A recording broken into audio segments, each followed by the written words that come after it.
Hey guys, welcome to the basics of Indian classical. Now let's do some theory part.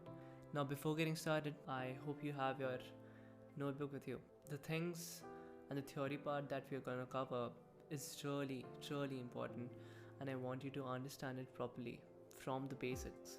Indian classical is really interesting and I want you to enjoy this session. So I know Indian classical sounds really scary, but Indian classical is only made up of three things: sound, time and composition. Sound, time and composition, write it down somewhere because these three elements are gonna stick throughout your life. Sound, the sound you're producing with your flute should be clear. Now second is timing. Timing is really important, and I think it's the most important stuff in classical or in any music. You'll have to catch the beat. If you go off beat, the whole song or the tune that you're playing, it's ruined. It's totally ruined. So timing is really important. And the third is composition. Composition should be correct. So if your sound is really sweet and you're like synchronizing with the beats, but your composition goes wrong, then again it's ruined. So again, first, sound should be clear. Second, you'll have to be in a tempo. And third, composition. Composition is all about practice. And just try to memorize it, the compositions that I'll be giving you. Then once you've memorized it, you'll be able to add your own style into it. Now write down some important stuff. First, there are 12 notes or swars in classical. Notes or swars. Okay, swar is the Hindi term for notes. Okay, now I'll be breaking down the 12 swars. There are 7 shuddh swars. Those are Sa, Re, Ga, Ma, Pa, Dha, Ni. I know you must have heard Sa, Re, Ga, Ma, Pa, Dha, Ni, Sa, but that Sa is repeated, okay? So it's only Sa, Re, Ga, Ma, Pa, Dha, Ni till Ni. Now write the second part. There are 5 Vikrit swar. There are 4 Komal swars. Re, Ga, Dha, Ni. And we denote Komal swars with an underline, or it is written as in small cases, just like this. And there is one left, which is Ma. So there is Tivra Ma. There is no Komal Ma. Okay, there is Tivra. Whenever the word Tivra is used, it's only used for Ma. So Tivra basically means sharp, and Komal means flat. And just remember one more thing, that in shuddh swars, the M of Ma is written in small case, and in Tivra, M is in capital. So whenever you'll have to write a shuddh Ma, you'll write like this, and whenever I'll ask you to write Tivra Ma, you'll write like this. Cool?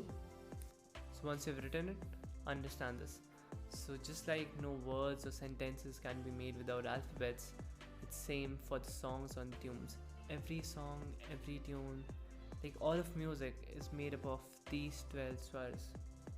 Indian classical is just this, and everything is just jumbled up in compositions that I just explained.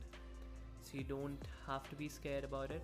This is just the basic of Indian classical, and it'll get more interesting once we dive into it. Let's move forward. Now put a heading, Saptak or octaves.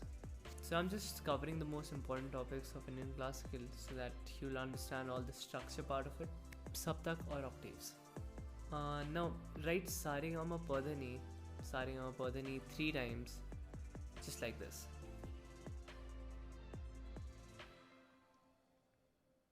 Okay, so once you have written it, name the first section Mantra Saptak, the second section Madhya Saptak, and the last section Tar Saptak.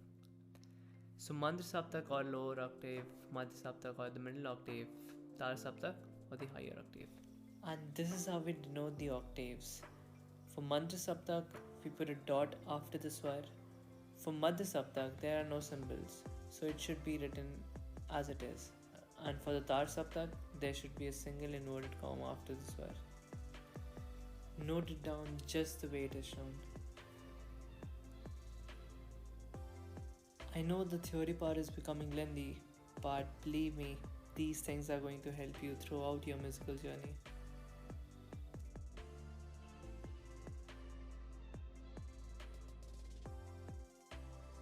Now, so in Madhya Saptak from Pa to Ni, put that in a box. In Madhya Saptak from Sa to Ni, like all the swars of Madhya Saptak should be in a box. And in Tar Saptak from Sa to Pa should be in a box.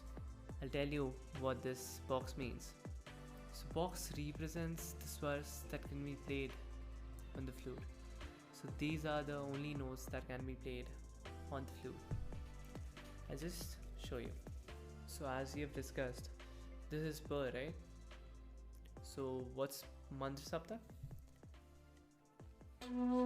So Pa is the lowest swar in the flute, right?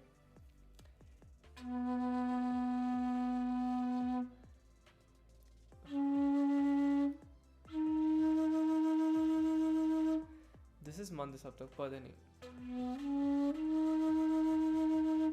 And if I open this finger and if I open this hole, from here on it starts Madhya Saptak.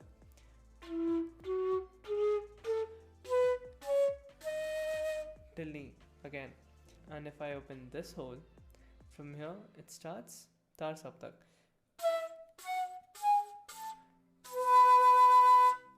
Right?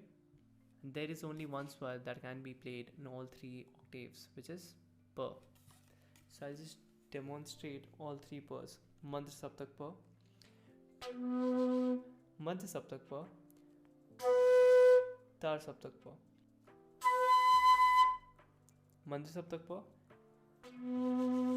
Madhya Saptak Pa, and Tar Saptak Pa. You can raise your first finger while playing Pa, and this only works for the Madhya Saptak and the Tar Saptak. It won't play if you're trying for the Madhya Saptak. It doesn't work, right?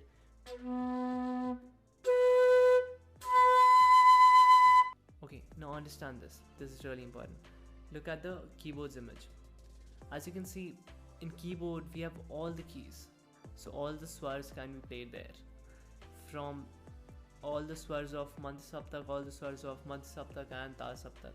But in flute, we only have 6 holes. And we'll have to manage all the octaves and all 12 swars in just these 6 holes. So we just have to control the blowing intensity, the way we are trying to blow in it. So for all the exercises and the alankars, we'll only use the Madhya Saptak because all the swars can be played there, and we'll be using one Tar Saptak, which is Sa. So it will be completed, right? Sa re ga ma pa da ni sa, right? So all the notes of Madhya Saptak and one swar of Tar Saptak, which is the higher Sa.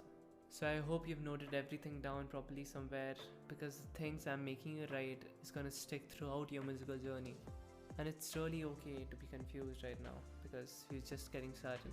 Once we dive to the practical part, you'll understand all the things better. So this is all for the basics of Indian classical. See you in the next session.